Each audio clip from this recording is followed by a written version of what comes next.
nice morning, we managed to have enough cup of coffees. Now, yes, as Matt said, I'm a consumer psychology lecturer. I'm also a chief behavioral officer at Humanizing Brands. What does that mean? That simply means that I analyze, predict, and actually physically impact consumer behavior. Now, I do that through obviously insight strategy, but also physical design and digital design, as well as innovation and consumer behavior change projects.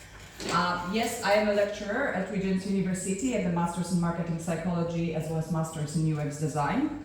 Really smart students, pretty cool. And then occasionally I also lecture at London College of Fashion. I do speak at a lot of those conferences, and I do have a lot of fun doing that. I also authored a paper on multiple brand retail community model that I have created a couple of years ago.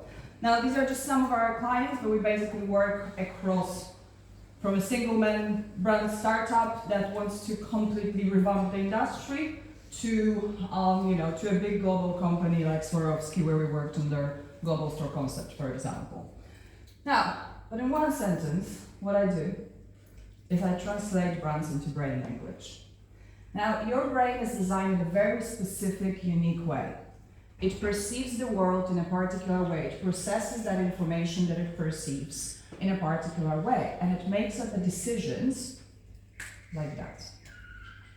The challenge with that is that if you do not know what happens over here, you cannot affect that process, right? And that's exactly where we come in. That's exactly what I do. Now, we are here to pretty much talk about brand advocacy. Not better yet brand evangelists, but we'll get to that.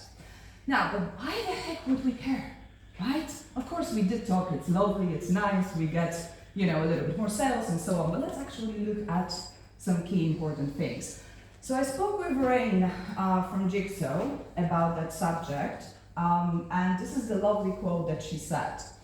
And one thing that it's really important over here is that she links brand advocacy clearly with commercial gains, which I'm sure a lot of you have that issues, and I overheard that yesterday in a lot of conversations.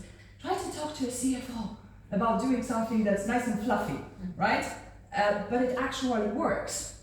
Now, the challenge that we have is that there's a growing distrust, and it's not just to brands, to governments, to NGOs, to politicians, to doctors, everywhere.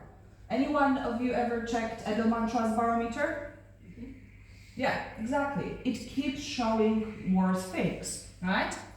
But we do, however, trust people, right? We do trust our friends, our family, and we get to it. Now, some other cool people decided to count what the heck is it worth, actually, right? So this is what they figured out. The brand advocacy is worth $6 trillion in annual consumer spending, which on average represents 13% of your sales and 20% if you are a higher priced product. That's a lot, right? So take that to the CFO. Maybe they'll stop talking. Now, the challenge is also, it is not just about your customers. There is crazy amounts of research on employee advocacy. This is just one interesting stat that actually LinkedIn done in their study that showed that if only, and that's on average, only about 3% of your employees share your kind of corporate posts, but that still represents a 30% of an engagement. That's a lot, right? And more importantly, they know the brand from inside and out. They do it. So if they actually share it, they really believe it. So what do you think? Will you believe it more as a customer? Of course you will, right? Now, what it also showed is, let me just look at my stats so I don't forget. There we go. What it also showed, it actually increases brand recognition, brand awareness, and it increases the attraction for the new talent as well as its retention. Now, interestingly, if we think about word of mouth, another kind of, I think it was the Drum that found that average ROI spent on a word of mouth is almost 400%. That's a lot, right? Okay, so that's a little bit our why. So you kind of have a little bit of something to arm yourselves with. But what is actually brand advocacy? Now, I went through crazy amounts of research on brand advocacy, brand evangelism, brand loyalty, everything else. I obviously trained in all of that, but then on top of it, I just sat there and read and checked and everything else. And this is the definition that I put together to summarize every single thing that needs to come into actually creating a real advocate. Now, you will notice that there are 4 key ingredients to brand advocacy. You've got the positive attitude, you've got the commitment, you've got the relationship, which ideally leads to customer action that isn't just about buying or isn't just about talking to your friends or family, but it's also about protecting your brand and policing other customers. Now, there's a chronological order to those things. You need positive attitude to instill any form of commitment. You need both positive attitude and commitment to create good relationship. And you need all of those 3 to actually lead to a real impactful customer action. But let's go through some of them. Now, your attitude, there's again crazy amounts of science on attitudes, but there are 3 major things that help you build attitudes. Those are your emotions, right? Now, emotions are actually catalysts of decision making.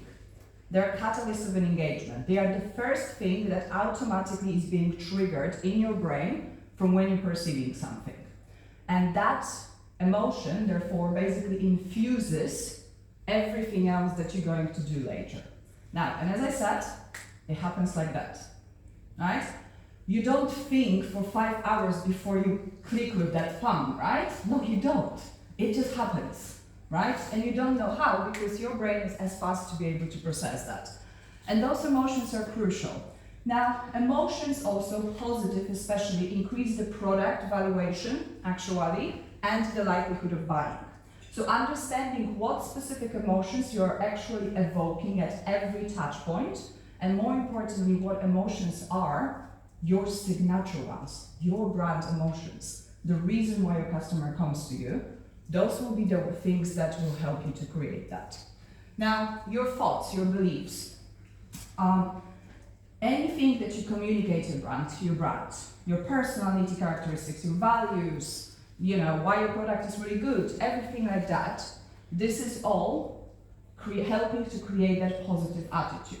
Now, obviously, there's tactics to make it better, including using your friends and family.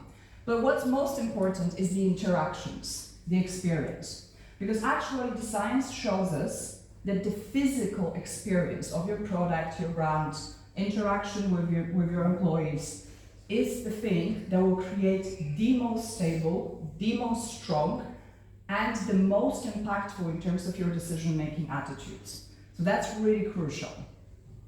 Now, in terms of commitment, that question, what is my ROI, isn't about you. Not at all. It's about your customer. Commitment is an investment, right? I'm investing my time, my effort, my knowledge, my social value, and my social network into interacting with you. Especially if we also talk about word of mouth, loyalty, and brand advocacy. That's even worse. What am I getting for it? Right? What is my value exchange? What is my ROI as a customer for that? Now, the best thing with the commitment is take it step by step. Drip, drip approach. You cannot expect someone to marry you the first time they meet you, right? The same way you cannot expect your customer to suddenly sign up to all the loyalty programs and everything else and do this and what's that? It's like, excuse me? I don't even know who you are yet. So, and that unfortunately happens over and over everywhere, right? So we need to really kind of understand that aspect of commitment. Now, some of the simplest strategies around commitment are about personalization, co-creation, scavenger hunts, as well as user-generated content. But there's obviously plenty more. Now, your relationships. I know you've heard the word trust over and over, and some of you are bored of it. But as we did say, there's a pandemic of distrust, right? Happening everywhere. Now, whereas on the other hand, Edelman in their 2022 research showed that 67% of customers are actually loyal and advocates to brands that they fully trust. Now, creating a brand trust isn't just about nice, fluffy, aspects, yeah, I like your brand. It's actually about physical action that then comes from it, as well as the relationship that needs to build that. Now, building a consumer brand relationship, it's a very complex subject, there's a lot of ingredients, but I'm just mentioning the trust as the major one that absolutely has to be invested in right now. Now, in terms of your let's go back, there we go, your intimacy. I don't know if a lot of you have noticed that, but pretty much since the pandemic happened, people were missing the intimacy, right? And I'm not talking just the intimacy with a partner or friends or whatever else. They were missing generally the social interaction intimacy form. What happened, therefore, is that we started to look for it with the brands. And that's why brands, especially startups that had their founder, their people in front of it, that actually talked about the hardship and the challenges that we're facing, or posted the crazy pictures of a dog in the office, or something, that is intimacy, because you're sharing your inspiration, your values, your challenges, your faults, your experiences, what you think, what you believe, right? Because if you're asking me to do that for you as a customer, why am I not getting that in return? Intimacy is mutual, first of all, and second of all, it takes time to build, right? So you can't expect it immediately. But it's a necessary ingredient and also one of the key drivers right now of consumer behavior and decision making if it comes to brands. Because we are still falling short on intimacy, so we are searching for it in brands. Now, but in terms of our customer action, what we want actual evangelists. So your evangelists are not only there to talk about your brand, they are also there to protect your brand, and that's even more important. And they are also there to tell your other customers what to think and what to do with your brand, which in some other really fun research shows that your customer service lines or whatever other kind of programs decreasing immediately as soon as you kind of have a lot of that aspects, a lot of that kind of roles within your, for example, community. Now, but how do we create that? First of all, we need to think about ownership. The brand isn't yours. It's not yours. It doesn't also belong to your investors.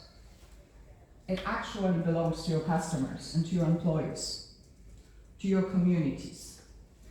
Now, when we look at the research around brand community, the sense of ownership over the brand, and therefore the willingness to impact it, is one of the key ingredients for the success, strength, and longevity of the brand community.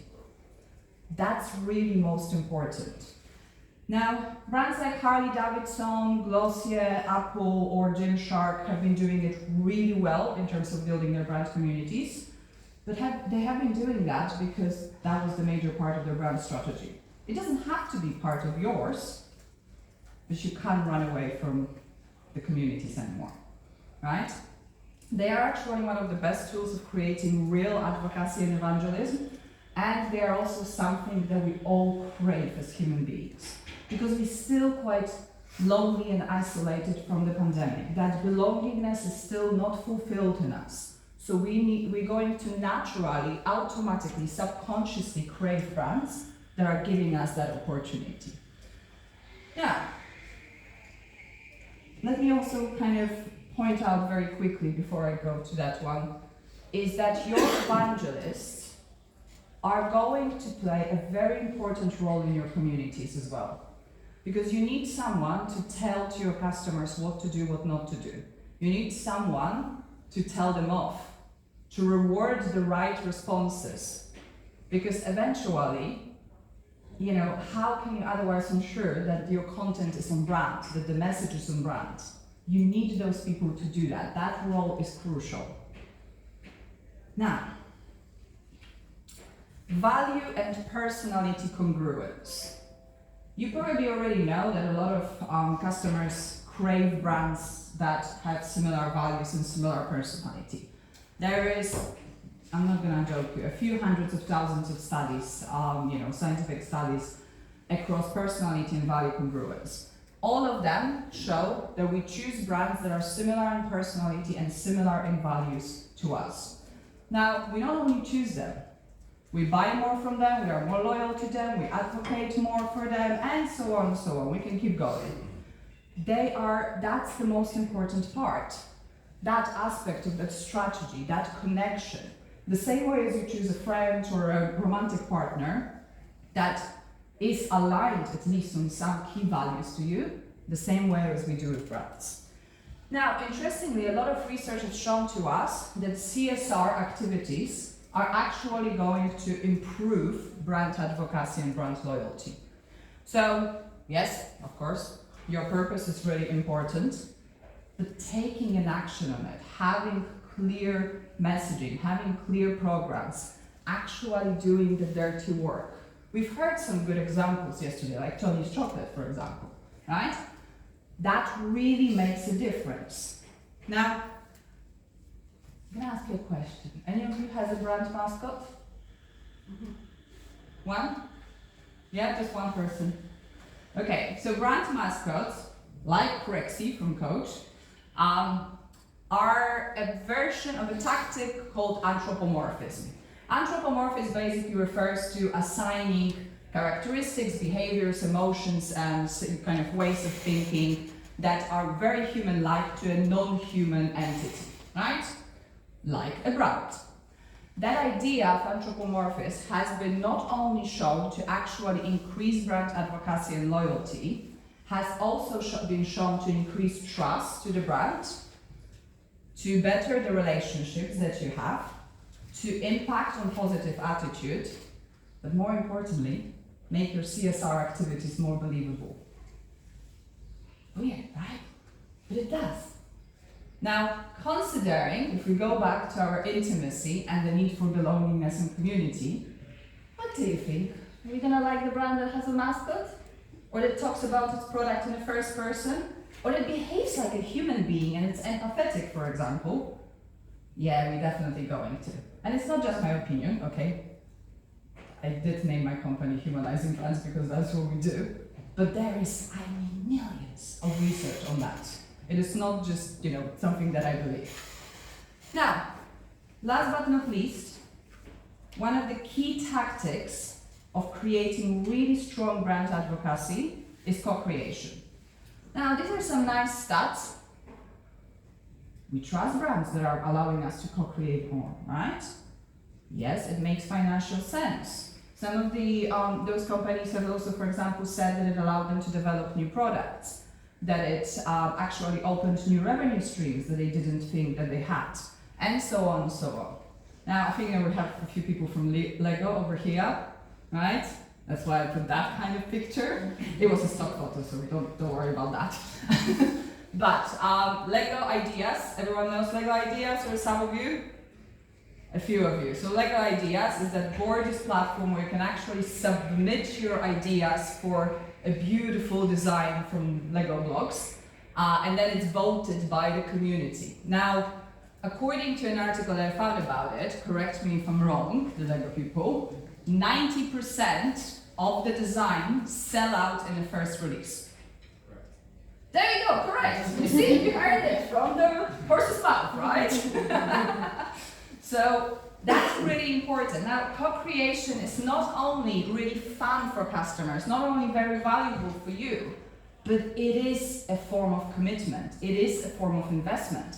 If I invest, if I commit, I'm gonna stick around with that brand, and I will then sure be that I will be communicating positive things about the brand because I also have a heightened sense of ownership over the brand. So it feels like it's my brand because I created the product. or I created the next marketing campaign, and so on and so on, right? So that kind of is really important. But we only have as much time as we do. So what I did is actually put the whole report together for you guys. So feel free to download it, so you actually learn much more than in this session. But yeah, otherwise, that's it for me. Do we have any questions? Can we have a presentation? Can you have a presentation? Absolutely. But better download the report. It's all there. And way more. Any other questions? I hope it's working. Yeah. Sorry, the next Hello, that was excellent. Thank you very much. In terms of advocacy and the importance of embracing those voices that represent your brands, I know we've talked about how we can have authentic partnerships and collaborations, and I think we talked about friends of brands as opposed to influencers and creators. Mm-hmm.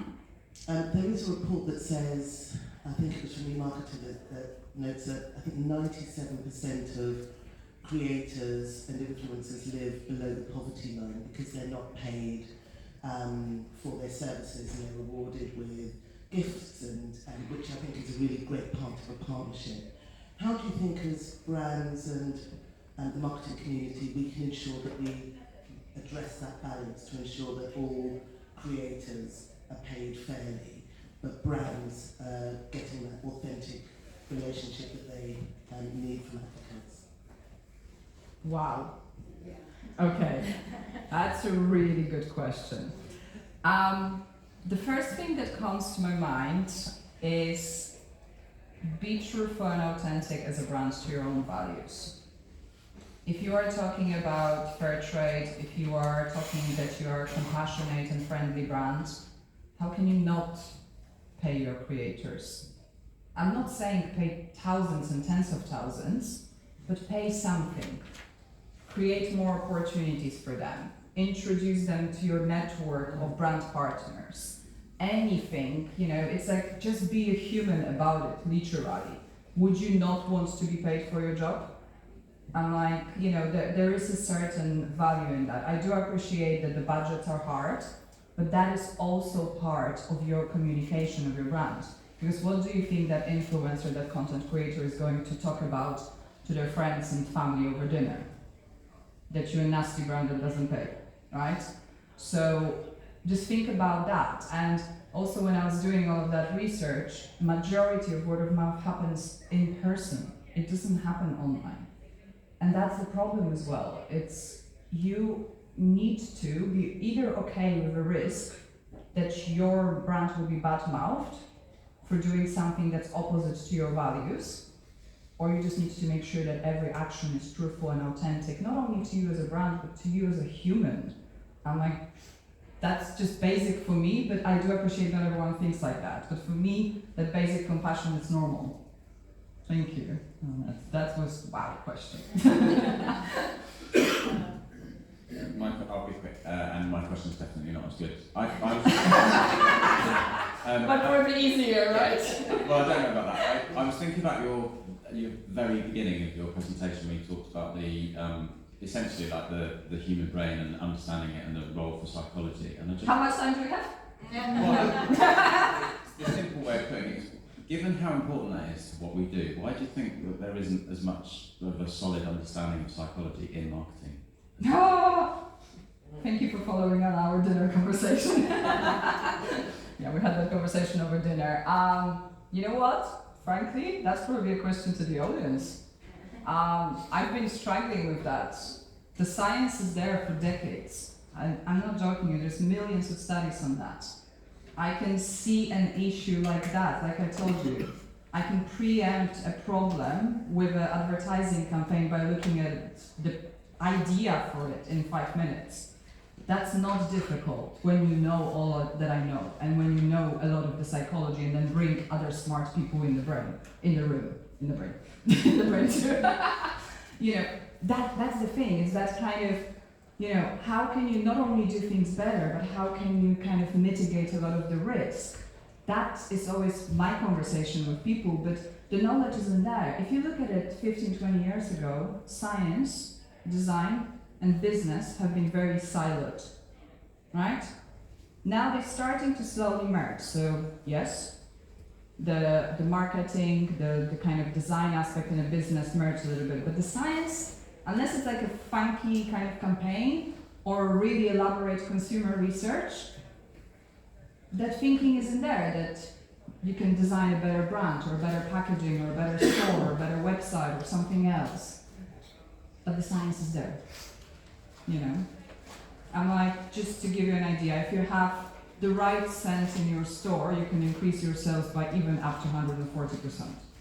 That's some of the studies what they're saying. If you have 5% increase, you will be freaking happy, right?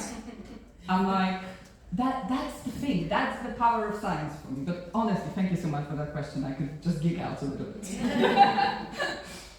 Cool. I think we probably don't have time for more questions, but I'm sticking around. So thank you so much. Thank you for the invitation.